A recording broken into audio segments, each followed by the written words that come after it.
Hello, everybody, and welcome to this edition of the Overtime Podcast, a Cold Front Report multicast. I'm one of your two co-hosts, Clayton Garrett. You can find me on Twitter at CFRCLAYTON, and joining me as always. I'm Jeff Uvino. You can find me on Twitter at RealJUVEINO. So we're gonna get back into we're gonna talk about the Colts here for a second, the Bills-Colts game, and that won't be too long of a discussion, and then we'll start breaking down this matchup between the Ravens and the Bills. So Jeff, right after this Bills-Colts game, what were your overall feelings? Like, how did you feel like it was a good enough win? Did you feel like the Bills kind of got away with one? What were your thoughts exiting that Colts game? Well, a good enough win doesn't matter because it was a win. The Bills did it. They learned how to win a playoff game. Clayton, that old saying that goes, the first one is the hardest to win.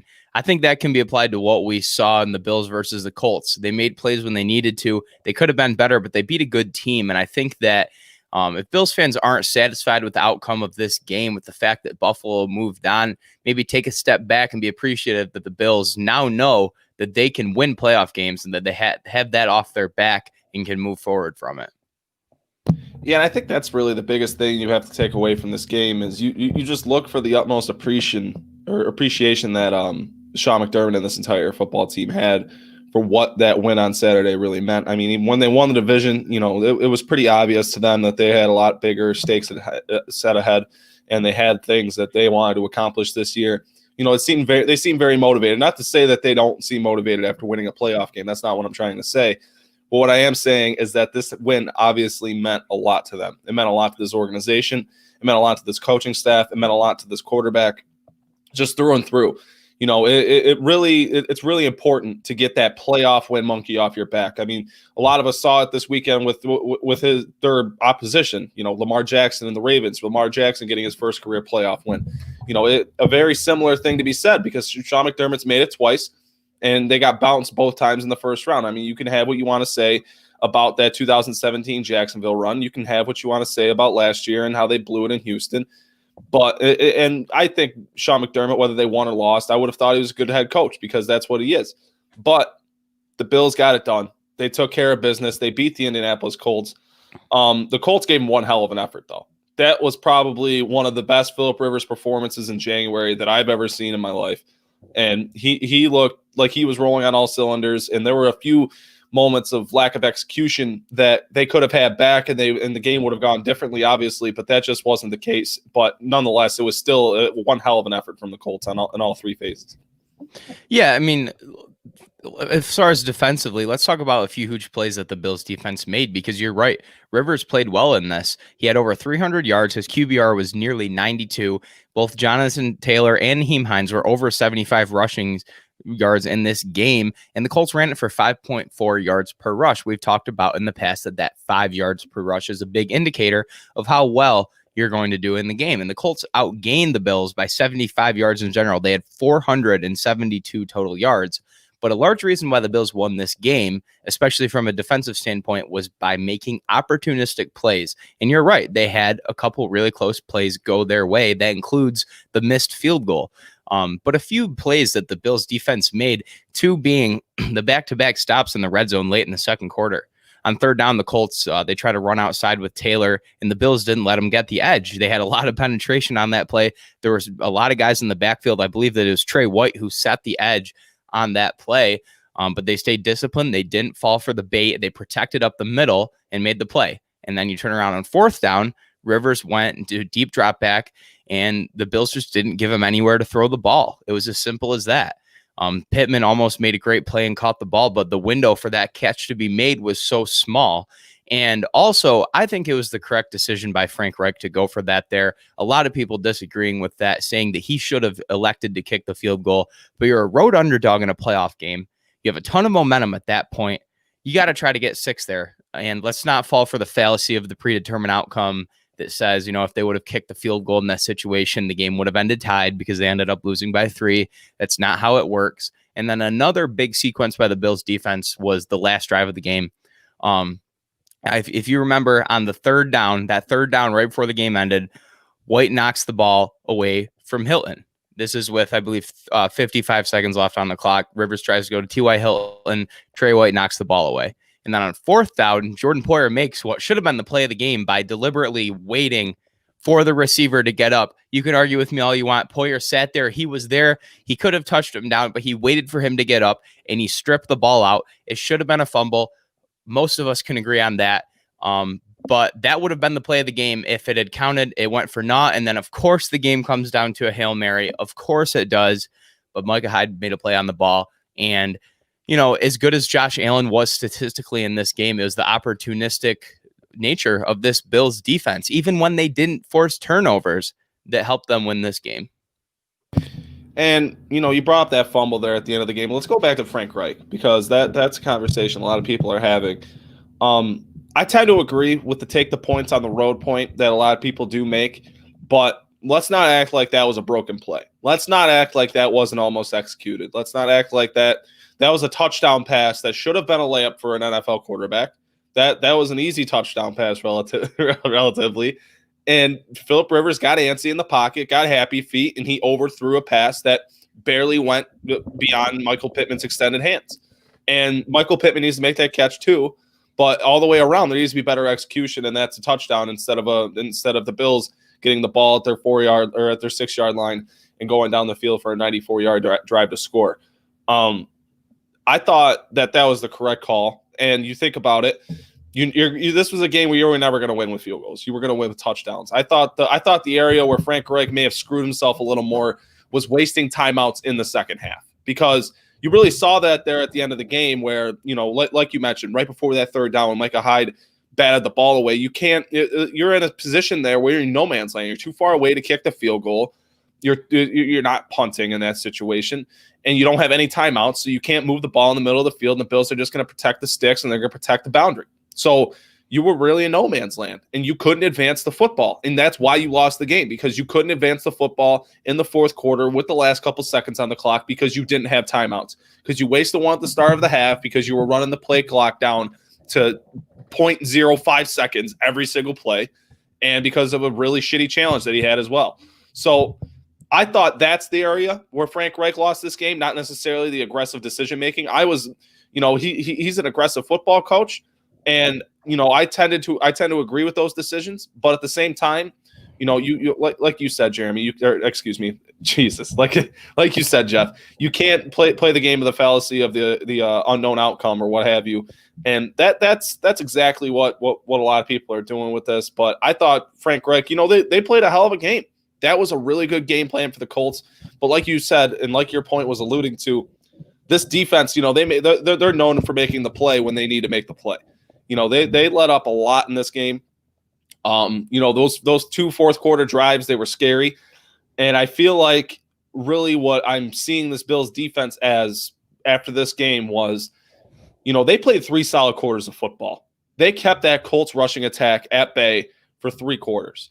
You could say what you will about Phillip Rivers and finding and making connections and dicing up this defense, whatever, that's fine. But the biggest point of this game, the point of emphasis and where they were going to win or lose this game was at the line of scrimmage, how their run fits were going to be, and how they attacked running back Jonathan Taylor. That's what was going to decide the game all week. That's what it was going to be. It wasn't. Phillip Rivers was never going to win you this game. He certainly could have lost you, and he didn't. He did everything he could to win them this football game. But at the end of the day, the Bills were good enough at the line of scrimmage for 3 quarters. And once they got to the 4th quarter, that's when you saw the scat back Nyheim Hines start to get involved. And that's where you saw him, kind of the explosiveness and kind of how winded that Bills defense really was. Up until that, Matt Milano and Tremaine Edmonds were making, or lack thereof, were missing key tackles in the 4th quarter. They had a solid football game up until that point. But they were on the field the whole damn game. I felt like in that 4th quarter, you saw a lot of fundamental mistakes. You saw a lot of mental mistakes, and I thought a lot of it had to do with how wore down that defense was. So I'm not tending to be a little as harsh on this Bills defense as a lot of people are coming out of last week. Well, Clayton, here come the comments that say the game's 4 quarters. You need to play all 4 quarters. 3 isn't good enough. I'm just waiting for those to pop up in the comment section. But you're right. I thought that they did a good enough job, and they were opportunistic, like they were all of the second half of the season. We started to see near the Arizona game or the Seattle game where they'd get those turnovers, and they didn't force the turnovers in this game because Rivers took care of the ball, and the Colts game plan, I think, also helped them take care of the ball. but they were opportunistic enough to have that bend don't break mentality. I know that's a big cliche, but that's really what they did. They allowed field goals and not touchdowns. And the Bills' red zone offense as well was really good, finishing drives, especially early in the game. They had the big play to Diggs where they didn't need to, but I think maybe one of the most underrated plays of the game was toward the end of the first half, 4th and 3, and the Colts jump off sides. Just a big mental lapse by that player. The Bills end up getting a touchdown after that, which was huge to get that momentum going into the half. And then you get the ball back to start the second half. You get the field goal. That's the double score that we talk about that Bill Belichick did for so many years, where they score at the end of the first half and then they score at the start of the second half. And the Bills were able to get on that a little bit. And I think that really helped their momentum in the second half. Yeah, that's really where you kind of start to see things swing the way for the Bills. And, the Colts, they dominated this game at the line of scrimmage. They dominated the game with time of possession. And that was going to be the recipe of victory, recipe to victory this week in order to beat the Bills. They weren't going to win the game with any other game plan than they had this past week, where they almost did it. They almost beat the Bills, but almost doesn't count. And I will take a gritty playoff win over a loss in the playoffs any day, because you think about it, last year the Chiefs won a Super Bowl off 3 gritty playoff wins where they did not look good for a whole half of football. And that's not even to say the Bills didn't look good for a whole half of football. They just had lapses in execution here and there. And that's what led to this game being as close as it was. But I thought the Bills did a pretty good job. All things considered, the Colts, they were prepared for this football game, and that's what Frank Reich's going to do, and that's going to be a team to be messed with if they could really figure out the quarterback situation. And they have a more talented quarterback, in my opinion, than Phillip Rivers. He did a number on this Bills defense, 110%. But you have a certain ceiling when having Phillip Rivers as your quarterback. You have certain limitations of what you can and can't do. So I think they'd be better off getting a new quarterback for next season, and that's going to be a team to be reckoned with. But the Bills did a good job against the Colts. And, I hate kind of just a brush past it. We obviously have to talk about it considering it's the previous game. But, this is Saturday's game on a Wednesday. So it's kind of yesterday's news. And everybody's kind of excited about this Bills-Ravens matchup. And I feel like that's all anybody's talking about. And, Jeff, I'm going to be honest with you. I kind of thought this was the way the AFC Championship was going to shake out. It's not. The Bills and the Ravens are meeting up in Orchard Park in the divisional round of the playoffs for what could be one of the best matchups of the entire season. Yeah, and I do want to talk about Josh Allen, and this transitions into, going into the Ravens game. But I want to talk about Josh Allen in this Colts game quickly before we get into the Ravens preview, because I think that Josh Allen's fumble towards the end of the game and the subsequent large loss that resulted of it, that put the Bills in a 2nd and 33 or whatever it was, left Bills fans feeling apprehensive about Josh's overall performance in this game. But let's look at his stats. He was 26 for 35 for 324 yards and 2 touchdowns in the air. He ran the ball 11 times for 54 yards and a touchdown. His QBR was 85. That's a really good performance. And while the fumble is inexcusable at that point in the game, Josh had a great day otherwise. And I believe that they were on their way to closing out this game on that drive before the fumble happened. And people need to realize Allen is going to make those eye roller plays from time to time. He's just that kind of player. And sometimes you need to take those bad plays with the good ones when analyzing playmaking NFL quarterbacks, such as Josh Allen. We see him make plays like the fumble and the large loss. Then we see him make plays like his first touchdown pass on Saturday, which went to Dawson Knox. It looked like a QB power on the goal line until Allen pulled the ball back and flipped it over the defenders to Knox. That was a great play call by Brian Dable, but even greater play by Allen to have the awareness to find Knox so late in that play. And while a lot of people, myself including, are kind of coming away from this game apprehensive about Josh Allen's performance because we didn't see him throw the ball all over the secondary for this entire game. It didn't look easy for him. And in the second half of the regular season, it looked easy for Allen almost the entire time. It didn't look so easy against the Colts. And it's because it's a playoff game. You're playing a playoff defense, and they also had pressure on him a lot. The Colts did a good job putting pressure on Allen and making him get the ball out, making him make quick decisions. But looking at that stat line, He didn't turn the ball over at all. One of those he can send a thank you card to Darrell Williams for recovering the fumble, but he didn't turn the ball over. He didn't make any really bad passes. And I think this was a good performance for Josh, and really just the confidence that he has now, knowing that he won a playoff game, as maybe ugly as it might have been for Bills fans, because we're used to seeing the Bills beat teams 40-10, 40-20. This was a big confidence booster for Allen, I think, and I think it's going to serve him well going in to this game against Baltimore, knowing that he can throw it for 325 yards and he can rush it for another 50. People might still say that he had a bad game, and I think he's ready for this Baltimore game now, and we'll get into it, but this Colts game was really encouraging for me from Allen. I don't know how anybody comes away from watching that football game and thinking less of Josh Allen. Like, I really don't. Because of the fumble. Because it was at a bad point in the game. John Feliciano got absolutely whooped on that play. Whooped. Because he shouldn't have fumbled the ball. That was inexcusable. He shouldn't have fumbled the ball. He should have went down. At the same time, he was wrapped up, and instead of just going down and protecting the football, it got out. But here's the thing: is I think a lot, because when I rewatched it, I didn't realize that he broke a sack before that contact too. So what happened was John Feliciano got absolutely whooped, and there was a free rusher. Allen sheds him, and it was the defensive tackle. Next thing you know, here comes the end coming around, and that's the guy who forced the fumble. And it was a complete lapse of execution up front on the offensive line. And I felt like, Josh Allen, those are the sort of plays where, like you were saying, there's going to be give and take. You have to have the good to have some of the bad. And, yes, you'd like to see him just go down in that situation. But when you see Josh Allen shed sacks and he breaks out of tackles in the pocket and makes something out of nothing, those are the kind of plays that makes Josh Allen great.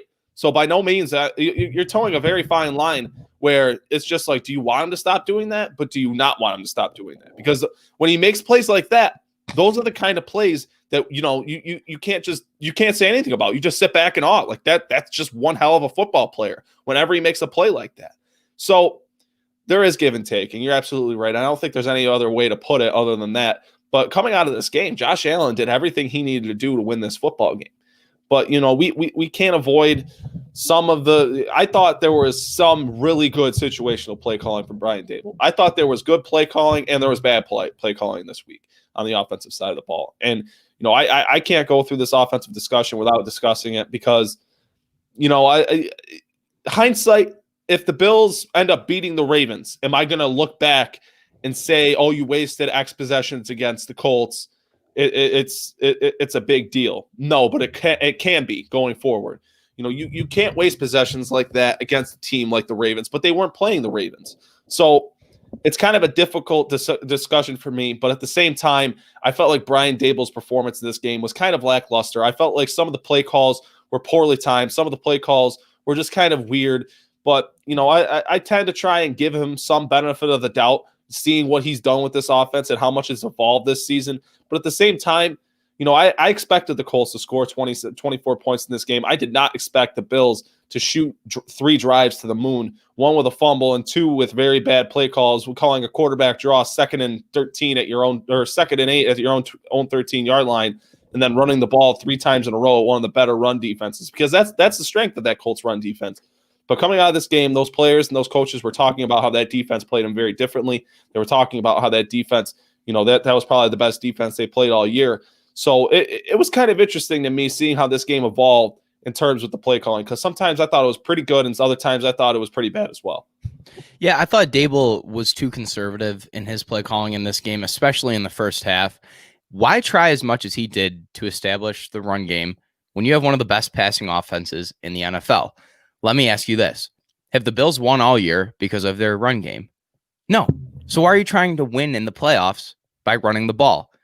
I don't mind a few design runs for Allen, but I thought that there were too many in this game. There were a couple third down run calls that I really didn't like. The one was the second time or the third time that the Bills got the ball. It was a 3rd and 1, and they gave it to Zach Moss. Open the damn playbook up and throw the ball down the field. For the establish the run game people that are out there, I don't care. Like I just said, you haven't won all year by running the ball. So why are you running the ball more when it matters. And I thought that when Dable opened it up a little more in the second half, we started to see the Bills offense get in more of a consistent rhythm. And the second half was really encouraging to me, and to show that when they did start to pass the ball more, they were able to have more success. Now, maybe that could be because they attempted to establish a run in the first half, but I don't believe it was. I think that you just got to stick to, your identity as an offense. You're a pass first offense. Use it. Use Josh Allen's arm. Use your elite receivers. Get the balls in their hands. Don't be running quarterback draws on 3rd and 3. Throw the ball. Yeah, see that's kind of where I was too. I don't know. I didn't see why. I didn't understand it. I didn't necessarily agree with it. The only thing that I could think of that made sense to me as to why they were really trying to establish the run was they wanted to balance out time of possession somewhat. They really wanted to. And Lone Wolf, I'm glad you said it in the comments because I tweeted that exactly. Dable called plays like he was scared, and it kind of seemed like he did. And I felt like that. That was the impression that I was getting. But there at the end of the first half, when they went on that 96-yard touchdown drive, 94-yard touchdown drive, whatever it was, when they went on a long touchdown drive, almost coast to coast, there was some really good play calls in that drive. There really was. Was there improvisation by Josh Allen? Oh, yeah, there's that on every long Bills touchdown drive. You will always find improvisation plays made by Josh Allen on those sort of drives. But at the same time, the quarterback draw going into the red zone and then the quarterback zone read that ended up getting them into the end zone. Those were two really well-timed play calls. And at that point, that was the point where I felt like, okay, Brian Table's starting to get a feel for this football game. And it really was until, the second half, you really saw that you saw them come out with that onslaught of points like you were mentioning earlier. You saw them come out and, they started to get in a roll, started to get in a rhythm. And that's where the game changed. But then you got into the fourth quarter where the Colts scored 2 times consecutively very fast, in a matter of 155 and 238. That was the difference maker in that second half. But the Bills, I thought they did a good job this week. There was things to clean up. I'm not going to poke and prod at everything that can critique coming out of a playoff game, especially, a handful of days after the fact. I thought the Bills did a pretty good job in this football game. And, if they clean up a few fundamental things, see, that's where the point of promise comes in with the Ravens game. Where you connect these two games and, what's coming, what the Bills are on the heels of, what they lacked in execution last week, and what they could possibly gain in practice this week. They're going to have fundamentals pounded into their head this week. Play after play after play, holding on to the football on the offensive side of the ball. These corners love to punch the ball out. You have to have the fundamentals on defense, especially your run fits, your gap assignments, your integrity of your gap, tackling, things of that nature. This is going to be a fundamental week of practice for the Buffalo Bills, and I anticipate them to be sharp when they enter this Ravens matchup. Yeah, well, talking about the Ravens matchup, this isn't an ideal game for Buffalo based on how the other AFC contenders have been playing, but an ideal matchup would have been Saturday night at home against the Steelers, not the Ravens. But here we are. The weather's a factor. We know that. Lamar Jackson's dual threat ability, his arm and his legs are both factors. We know that. And the Bills have their work cut out against them against a Ravens team that's playing really well right now. And Clayton, let's hear your thoughts. I mean, offensive side of the ball, what are the Bills going to have to do in this game? And I know that a lot of people are talking about the possibility of snow. Lamar Jackson said last night he had no experience playing in the snow, or maybe he said it this morning. He had no experience in the snow, and he doesn't want to have any experience in the snow. I'm sure that will be on some billboards, some poster boards around the Bills locker room and maybe in the practice facility this week. But let's hear your thoughts. What are the Bills going to have to do? What does the weather play into effect in this game? And, what are we going to be looking for? I really hope it doesn't snow. I don't want. I don't want. You're afraid of the snow? I'm not afraid of. Personally, I love the snow. I thought it's great. As far as I love the weather, from the Bills' standpoint, you think that the snow will negatively impact the Bills' chances? Oh yeah, if it snows like how a lot of people ignorantly imagine Buffalo snow to be, if it snows like that, yeah, Bills are going to lose, hands down. They will. Not going to lie to anybody in this chat. Not going to lie to anybody in the stream. Not going to lie to anybody listening to this podcast. The Bills will lose if it snows heavily, if it's inclement weather. The Bills just don't play well in that weather. They lost the Tennessee game when it was raining really bad in Tennessee, and they lost. They looked awful. It knocked this whole offense out of sync. And it was bad weather in Buffalo the next week when they had to play the Kansas City Chiefs. That was rain. Those were both rain. They're both rain, but it's wet. It's a wet football, and the field's changed when it's snowing. The field has changed. It changes your routes. It changes how you have to cut. It changes your footing. I think that's how I think. I don't think this football team plays well in the weather. I don't think if there's an onslaught of snow Saturday night, I don't know what the weather report is, but I don't think they're supposed to be. But I don't think there's going to be a lot of snow to even be worried about for either side. And if it did snow, it would hurt the Bills far more than it would help them in this game, regardless of Lamar Jackson playing in the rain. I've seen that guy play in really bad weather and still be able to hold on to that football and make plays with the football in his hands and still cut and still be a fast football player, which are the only areas I think would negatively impact Lamar Jackson's game. He's not much of a thrower when the weather is perfectly sunny and 85 degrees in September. So, I think that bodes well better for the Ravens' approach. They're going to be a grind the ball. They're going to run the piss out of the football. That's their identity. That's what they're going to do. And what any kind of inclement weather serves well to them and their approach rather than the Bills and having an air raid offense where you're going to see 4 or 5 receivers that are going to be involved or a tight end. That's just it. The Ravens fare off better in that situation than the Bills, in my opinion. Why? I see. I want to ask you why inclement weather would impact the Bills so much more. I have seen this Bills offense try and perform when there's any sort of weather, and I've yet to see it. I'm not talking about little sprinkles in Miami when Josh Allen's throwing it through little rain showers. I'm not talking about that. I'm talking about actual weather where the ball is wet. Every time it hits the ground, it's going to get wetter. I'm not saying Josh Allen can't perform in inclement weather. I don't think he's in that point of his development. I don't think he can perform the way he did this season. This is the first season we saw Josh Allen absolutely tear it up with high completion percentage, lots of yards, lots of touchdowns, and a high quarterback rating. This is really the first year you saw him come to fruition as a quarterback, and he doesn't really have that skill set in the weather completely developed yet. I don't think he has enough experience in it yet. And the last couple times I saw him play in games of that nature, it was not pretty. It did not look good. The Bills' offense was out of sync. And that's going to be a game where you're going to have to run the football. And I'm not saying the Bills can't run the football, but it is not their strong suit by any means.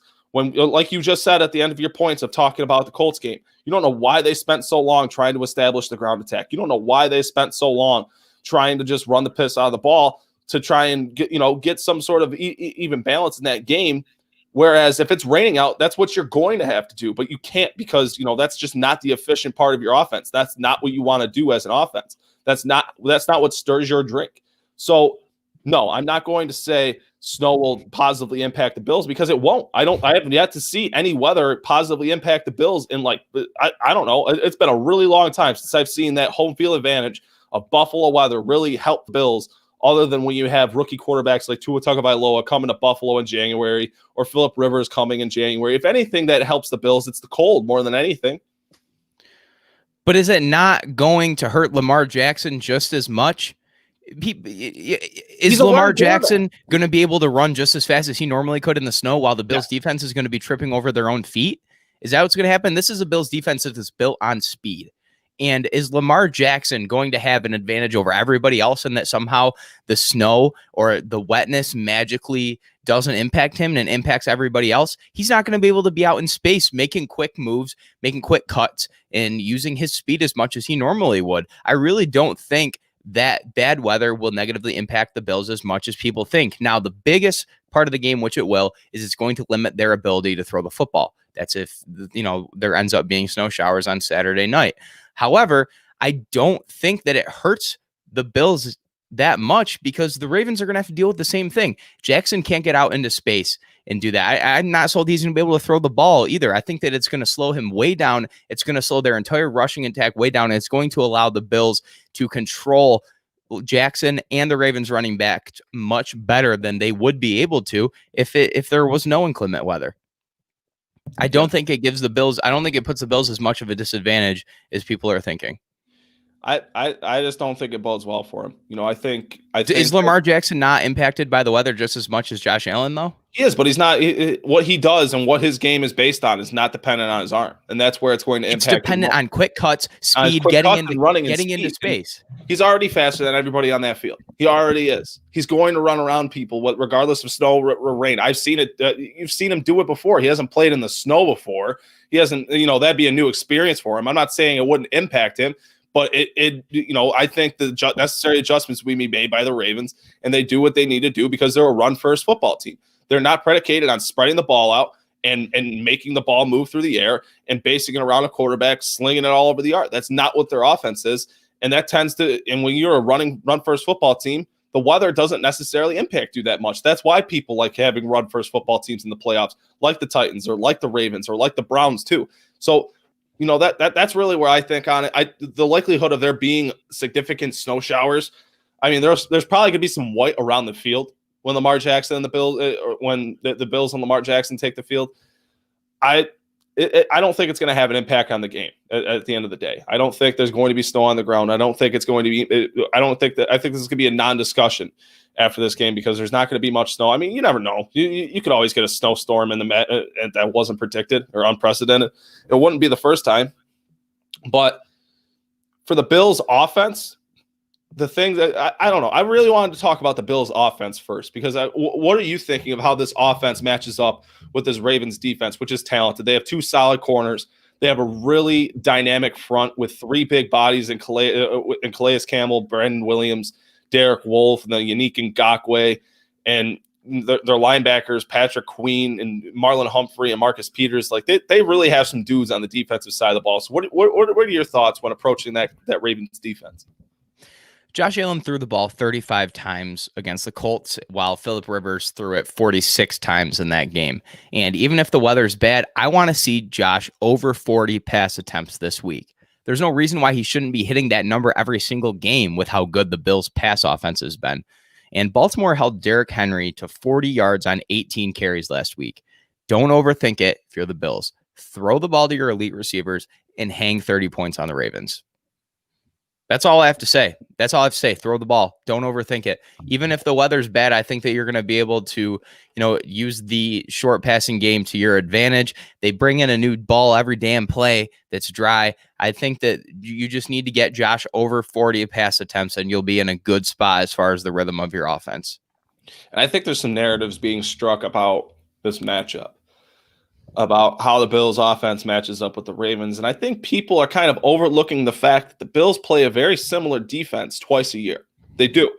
What schematically, through and through, they're not the same defenses. They're not even from the same coaching tree. Absolutely not. But what this defense likes to do, how they like to defend the quarterback, how they like to attack offenses, it's very similar to how the Miami Dolphins approach every team they play.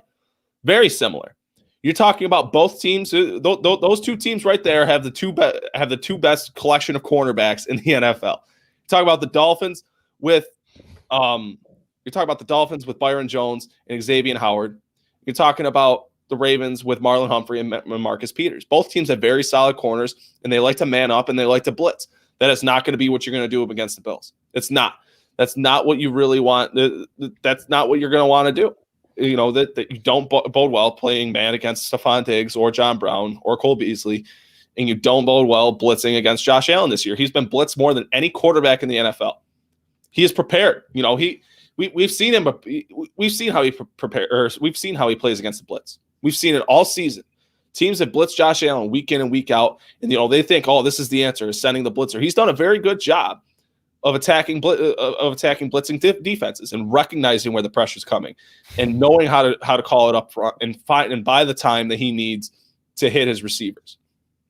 And the Bills have tore up those Miami Dolphins. He had one of his best games of the year against the Dolphins. And then you look at what he did in the first half against the Dolphins in week 17, a man defense or a man-based defense that likes to blitz. And that I don't know. It's going to be weird. The Ravens are going to have to do something they're not comfortable with in this game. Do I think they're going to play a lot of zone against Allen? They probably could. Defenses, if you're going to change up what you're doing, it's going to be in the playoffs. And I'm really excited for this matchup. I think the Bills could possibly have a really good game. And I tend to agree with you, Jeff. I think the more you pass against this Ravens defense, the better. Keep the ball in Josh Allen's hands. let him make plays. I don't anticipate them running a lot of quarterback runs, but with Zach Moss out of this game, you could see a lot more of that, considering they're going to be down one running back, or you could see a lot of Devin Singletary involved too. And this defense allows 4.7 yards per carry, so the Bills that could be an approach that they would be successful in. Yeah, I think that it really does come down to just your ability to throw the ball and, just not relying too much on things such as quarterback design runs, runs on second or third and short. I think that is if you're running the ball once with a fresh set of downs and you're getting 4 or 5 yards with each of those, then you can open it up a lot more when you're in those second and third down and mediums. And I really just think it comes down to that number 40, the number 40 of how many times Josh Allen should throw the ball in this game. You can work in a lot of screens. You can work in a lot of short passes if you think that's the best thing. But if you get a clear night where it's not windy, we know that stadium is oftentimes windy. I think every time I've ever been to a Bills game, it's been windy. If we're talking about mild weather and that's not the case, then you can open it up and throw it down the field more. But I think that really, really, really, I don't think this is going to be a track meet. I don't think it's going to be a high-scoring game like a lot of people might think with these two good offenses. I mean, you watched the Ravens play the Titans last week. The game was 20-13. Those are two great offenses. Those are both offensive that have scored 40 points multiple times this season. They've shown they can do it. Think of how good the Titans offense was. They were really limited in that game. I think that I wouldn't be surprised if we see a low-scoring game in this one, Clayton. Yeah. I'm picking a higher scoring game. It'll be a higher scoring game. I think. I'm not going to pick a low scoring game. It could be likely either way. I think the Ravens are going to limit possessions. They're going to do a lot very similar to what the Colts did last week. Their identity is running the football. They run around the football. And they've made that fairly obvious to teams. Is that's the bread and butter. That's what they're going to stick to. And that's going to be what they live and die by, is running the football, using their two running backs and Gus Edwards and I almost said Lamar Jackson, but J.K. Dobbins, and then supplementing with Lamar Jackson. It's an efficient rushing approach. It really is. And I'm interested to see really on the Bills' offensive side of the ball how they may want to get Dawson Knox involved in this game, because the Ravens have done a good job covering up receivers and running backs. They have not done a good job at all covering tight ends this year. They have not. They're not good at covering tight ends. So that could be the matchup that you look for. But then again, the Bills have, if you activate Kenneth Stills, you'll have 5, but you have 4, viable wide receivers out there, which you saw it last week. When you see guys like Diggs and Brown covered up, and Beasley, who went into that game a little beat up with his knee injury, you saw them look to Gabriel Davis in key points in that game, that 94-yard touchdown drive at the end of the half. That was really important in what they did, scoring points to get that ball rolling for the offense.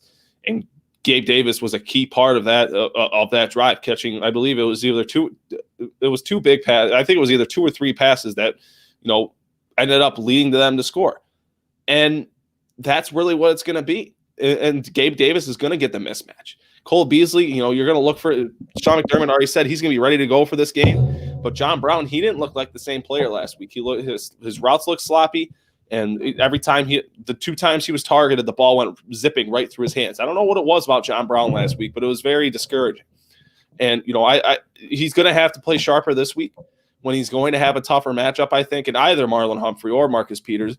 But let's not forget, this is a game that we all saw last year.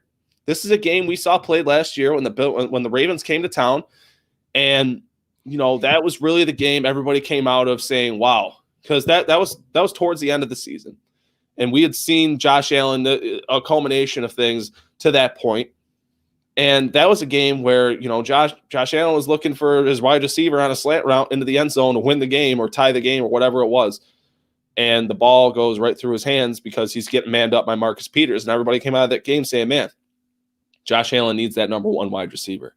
And they got him that. And now it's a completely different matchup. The complexity of this matchup has completely changed with Stephon Diggs in this game. And with Stephon Diggs facing either of those corners, I don't know. I'm not going to say either of them are going to stop him, because I haven't seen anybody stop Stephon Diggs all year. I haven't seen anybody completely put the clamps on Stephon Diggs to the point where he doesn't make an impact and he doesn't change the game in some variety. So am I going to come into this game expecting, Marlon Humphrey's going to lock up Stephon Diggs, so he's going to be a non-factor. So we're just going to have to think, you're going to have to rely on Gabe Davis and Cole Beasley and John Brown. No, that's not what I'm going to say at all. Stephon Diggs is that guy. Let's not undermine Stephon Diggs' ability going into this football game, because I think this is a game where he's going to be playing hungry. He's coming off of a really good playoff performance, 6 catches, 128 yards, and a touchdown. That's really good. He's one of only 2 players in NFL history to have a stat line that's that good with multiple playoff teams, and the other one's Jerry Rice. So, Stephon Diggs is a really good football player, and that's the player I'm looking for this week to just look at the dude across from you, match up, line up, and say, you know what, dude, I'm better than you, and have a day. Because that's what, at the end of the day, these two teams are very well matched up. I think that the way that these two teams match up, that's why I'm looking forward to this game so much.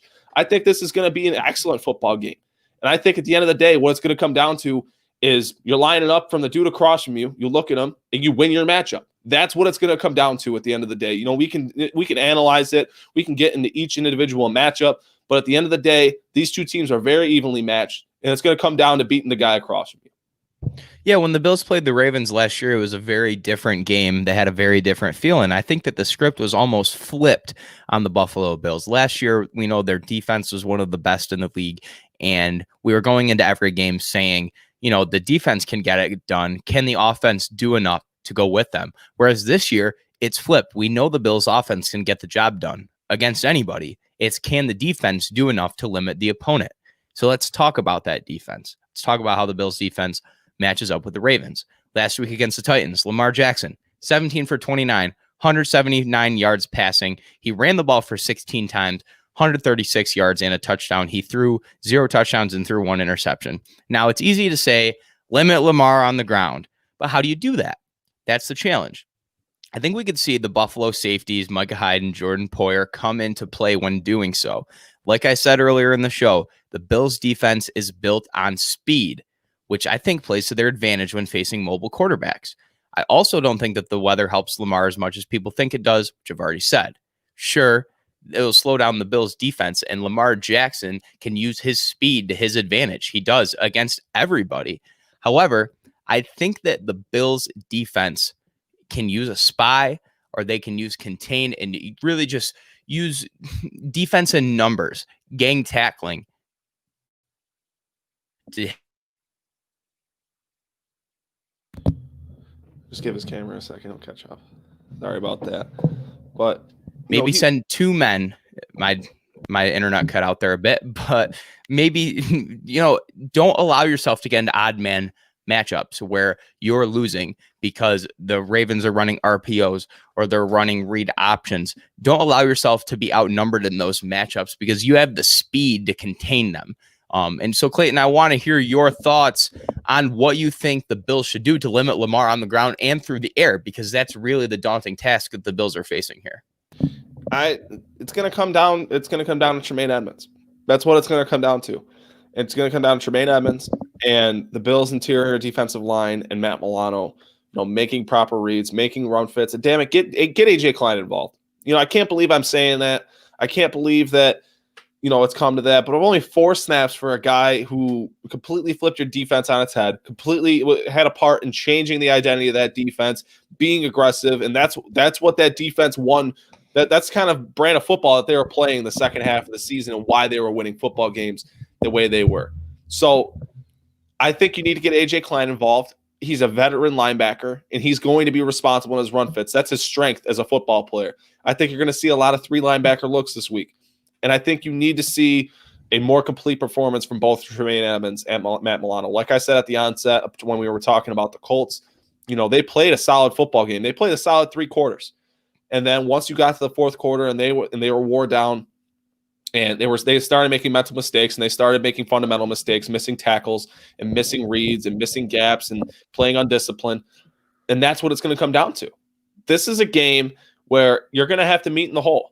You're going to have to meet. It's going to be a physical football game. And it's going to be a matter of if you want it more than the other guy lining up across from you. And it's going to be an aggressive football game. It's going to be a physical game. And this is the kind of playoff football that, a lot of people should look forward to. because this is a team that loves to run the football. They're gonna run, they're gonna try it on the perimeter and between the tackles. But if they run to the perimeter, that's really where it's gonna be the difference. That's really where the Bills defense is gonna make the difference. But you're going to have to make plays within the tackles. You're going to have to make stops within the tackles. And that's really what's going to be the difference in what will be ultimately either a successful or unsuccessful game for the Bills defense. Yeah, Lone Wolf got me distracted here by his comment. They cut your bandwidth when you pay late. When my internet come out, I did smile at that. So, but it made me lose focus. But anyways, yeah, I think that really the key for this Bills defense is going to be containing. We watched them give up 472 yards of offense to the Colts, and they won, and they only allowed 24 points, and they were opportunistic. And I think that is your key again this week, and just rely on your offense, the strength of your football team to score 30 points like it had 9 times in the regular season, and 5 out of the Bills' last 7 games, the Bills scored over Thursday at 30. I think you need to rely on them to do that again. And as we pick the game here, Clayton, I want to know where your head's at with this. You say you're going to pick a high scoring game. I don't know if I'm so sold on doing that. Just how high scoring of a game are you thinking of? I don't know. It's going to be I usually go first with the predictions. Yeah, you're kind of putting me in a predicament here, making me go first, but it's okay. I can go first if you'd feel more comfortable. No, it's fine. That's fine. I always get to play the field every week. I get to hear yours and then think. Maybe I kind of think. So I'll go first because I was talking about it last night. Because when somebody asks me, what do you think about this matchup? I have a very similar conversation to what I have on a podcast. I have a very similar conversation to what I have with Jeff Vivino. It doesn't matter really who it's with. It doesn't matter how their length of knowledge of football or whatever. I'm going to explain how I feel. And this is a game, I feel like it could go either way. And wow, CR, that was 30-17. Damn, he's confident. Wouldn't that be nice? I'm not. That would be a nice divisional match. Oh, it could happen. I don't think it's likely, but it could definitely happen. At the same time, wow, I'd love to see that happen. At the same time, I'm not going to say that's going to be the score. I'm not going to take the Bills by more than one possession. I'm not going to take either team by more than one possession. Because guys, get used to these ugly wins. Get used to these ugly, gritty Buffalo football playoff wins. Because that's what they are.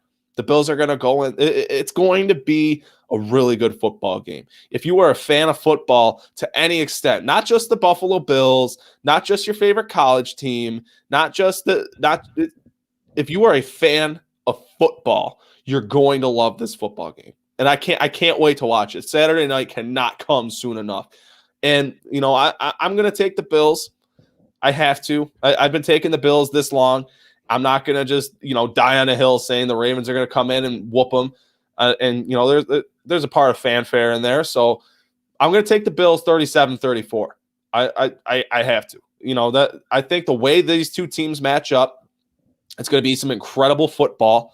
You're really going to find out a lot about both these teams. You're going to find out how fluky or fluke-esque these teams may be, which do I think there's a little bit of that involved? Yes and no. Do I think that the Ravens got hot at the right time with the right schedule? Yeah, but then at the same time, you don't pick who you play. They've won 6 consecutive games, but at the same time, those 6 consecutive games weren't really against any really quality opponents aside from the Tennessee Titans. So I'm going to take the Bills 37-34 in a tight matchup, and Josh Allen pulls this one out. And I think that's the ultimate difference maker, is that you have the quarterback that can make the plays with his arm and his feet, and the other team doesn't. Well, if the Bills win this game 37-34, it will undoubtedly be the most exciting football game I've ever watched from a fan standpoint. It will take a lot emotionally out of me, and it will be a really long night. And that could happen. However, I'm going to pick this game to be significantly less scoring because, regardless of the weather, regardless of whether that is a factor or not, I think that we're going to see a similar game from Baltimore that we did against the Titans. A lot of people thought that was going to be a shootout. We know how good the Titans offense was all year. We know how good Lamar Jackson and the Ravens offense can be, but that was a little more defensive of a game. And I think we're going to see the same thing this week. Now, that's not to say that the Ravens defense is going to limit the Bills offense completely, because like I have said every week, nobody can slow down the Bills offense when it's playing this well. It's going to be a close game. It may come down to the field goal, which will scare the hell out of me and everybody else if it does come down to Tyler Bass having to make a kick, although he showed that he could make a 50-plus yarder in the playoffs, which was great last week. I have full confidence in Tyler Bass. It's still scary. The Bills win this game 24-21. It's going to be a good game, Jeff. It doesn't matter. I'm looking forward to it. This is going to be a really fun contest to watch. These are two quarterbacks that you could argue. I'm not going to say Lamar Jackson's at the peak of his game. Obviously, that was last season. But these are the games that you play the games for. This is what, the Ravens have their matchups. The Bills have their matchups. Now it's time for them to line up and play, and we'll find out. That's really what it's going to be. And I can't wait to watch this game. It's going to be a lot of fun. And whether I have to talk about the end of the season next week or whether I have to talk about the Bills going to the AFC Championship, there's going to be a lot to talk about. And this is going to be a game that, really, I'm not going to say changes the trajectory of careers by any means, but it could possibly shape a few narratives or two if, the game goes a certain way. If Tyler Bass hits a walk-off field goal in this, I'll get in the jersey. Got it. You'd have to at that point. We'd have to at that point. It wouldn't be an option. It would just be the only thing that could possibly happen was everybody buy a Tyler Bass jersey if that happens. Tyler Bass is the energy I'm going into this week with. You see that flex after the kick? So he was pumped up. Some people are saying like, oh, he's just a kicker. Calm down. Like, you go out there and kick a 54-yard field goal and not get excited. You ever compete before? Like, come on. Like, give me a break. I don't know about you, but I don't have to work Saturday, so I'm going to try to sleep in as late as possible on Saturday to shorten this day. And I don't know how I'm going to do that. I don't have a plan yet, but it's going to happen. It's going to happen. I'm going to sleep in late because 8 p.m. is tough. I'm sleeping in until that first game. That's just my sleep schedule now. That's great. That's why I'm still kind of croak voiced at 11:30 in the morning. And I sound like I just woke up because I did. And it's fine. It's fine. I'm really looking forward to it. I did that last week too, to that Colts game. I shortened the day because you don't want to just sit there waiting all day in anticipation and just you can't wait because you really can't. And this is gonna be one of those games that I'm really excited to watch. It's gonna be fun football, and it's gonna be a fun weekend too. Last weekend was a lot of fun. Aside from that Saints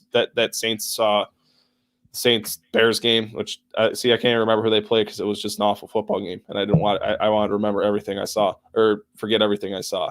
So this game, yeah, Jeff, there's a lot riding on this game. Could be the biggest win for this franchise in a really long time. Last week was, I believed it was the start of something exciting. They got that playoff monkey off their backs, and now they can just go out there and play loose. They can go out there and play free.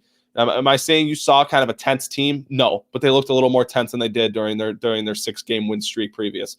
So, yeah, I'm excited to see what they have in store. But with that being said, we're coming to the end of the show. Jeff, please tell the people where they can find you and what they have to look forward to when they do. If you so desire, you can find me on Twitter at RealJUVEINO. You can find me on Instagram at my name. That's Jeff Uvino. I'm on Facebook. I'm on Snapchat. I'm on LinkedIn. I'm on everything you could possibly find me on.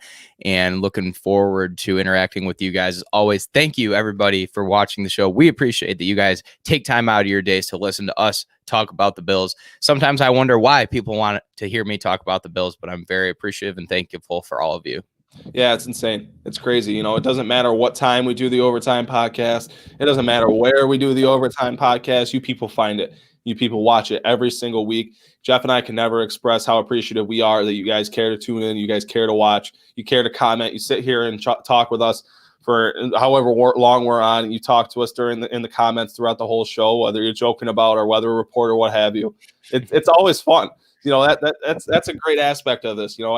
I know there was some apprehension before we went live, and because it's different. It's an adjustment when you go from just doing a podcast where you can sit here and you can edit everything and you can make jokes and it is what it is behind the scenes, and then you go to a live show. It's completely different, but it wouldn't be the same. I wouldn't want to do it any different way. And thank you all for following the Cold Front Report. And be sure to do that if you're not already. On Twitter at Cold Front Report, on Instagram at Cold Front Report _Bills Hoops. Be sure to subscribe on YouTube, Cold Front Report, and be sure to go ahead and check out our webpage, coldfrontreport.com. We have a lot of really talented writers starting to get brought on, and we completely had that webpage revamped, and it's beautiful, guys. And anybody that loves indulging in reading content online, you're gonna love that webpage, and you're gonna enjoy all the things you can find up there. So if you'd like to, you can find me on Twitter at CFR Clayton. And hey, as always, thank you all for listening. Thank you all for watching. And this has been the Overtime Podcast presented by the Cold Front Report.